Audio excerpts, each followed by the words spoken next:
much for joining us today. Up next, I'd like to introduce Bob Smiley. He's actually one of our new activists here at DFW NORML who is very passionate about jury nullification.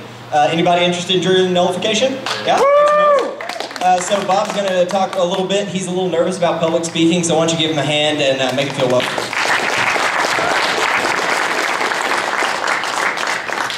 A couple of things real quick. You can go down and talk to the Dallas City Council right across the street once every 30 days. I'm also an activist against the fluoride that they're putting in our water, which is a corrosive poison. They're not very receptive to stopping poison. I don't know.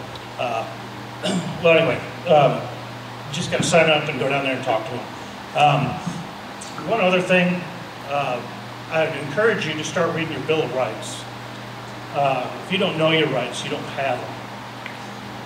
How many of y'all know about your 9th Amendment right? One. If it's not listed in this Constitution, it's retained by the people. The right to have a plant in your life should already be there. I'm going to read you something from the Declaration of Independence, and I'm going to encourage you to read that too. This is a letter to King George from our founding fathers while we celebrate July 4th. It says, he has erected a multitude of new offices and sent hither swarms of officers to harass our people and eat out their substance. We're trying to get away from that. We're a police state. And they're locking us up.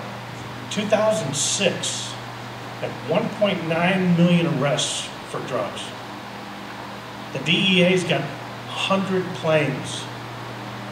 They've got probably 150, 200 pilots. They've got offices in over 60 countries. They confiscate so much property. It's somewhere between $2–3 billion a year, civil forfeiture.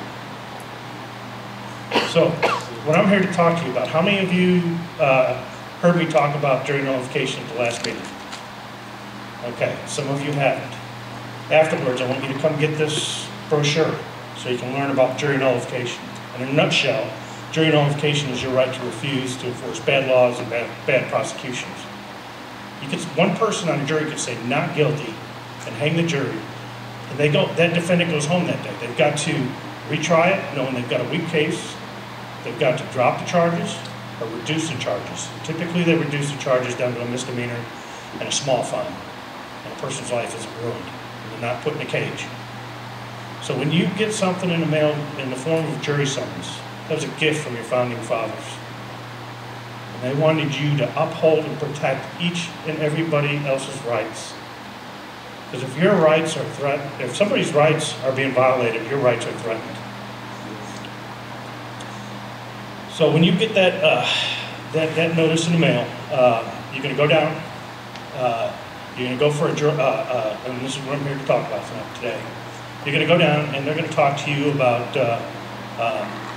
they're going to try to, you're going to go down there and they're going to go through a process called voir dire, which is jury selection, and they're going to try to figure out where you stand.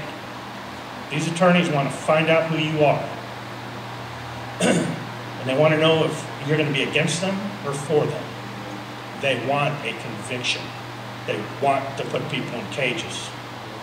So what you got to do is you got to figure out what your game plan will be for that day.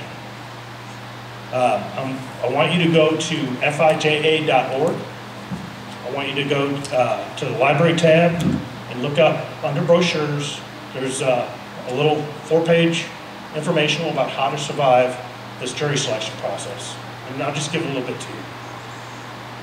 One, you want to go in there, you want to clean up. You got tattoos, you want to hide them. Cut your hair. Don't bring in a magazine like High Times. That'll get you kicked off a drug case real quick. You don't want to sit there and answer a bunch of their questions, because those judges, the judge and the attorneys are going to sit there and they're going to ask you a question and they'll be sitting there nodding and you're going to just keep talking. And they're going to get all the information they need, and they're going to strike you from that jury if they don't like you. And that's what they're trying to do. They want a conviction. So you got to figure out the game. Don't sit there and answer a bunch of questions. Matter of fact, they'll even tell you if you don't talk a lot, you'll probably be one of the ones selected. You've got to be the ones that get on there. You've got to be that one juror that can stand on your principles.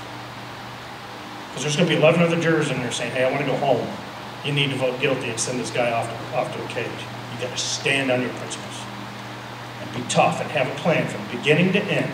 Once you get selected, you still stay with not guilty. You know, if it's a victimless crime. Now, if there is a victim in a crime, does the punishment fit the crime? You got to take that into consideration. We're putting people away for 100 years. One day in a cage is bad. So please go to fija.org, hit the library tab, go down to brochures, find this little 4-page informational, doing your best as a trial juror, surviving voir dire, and learn and pass this on, okay? Talk to your neighbors, talk to your family, talk to your co-workers, talk to everyone you can. Spread this. Did you know when they repealed and Prohibition, when they repealed that with the 21st Amendment, the jurors wouldn't convict anymore. They had 60% acquittal rate. Let's do that here in Texas. Thank you.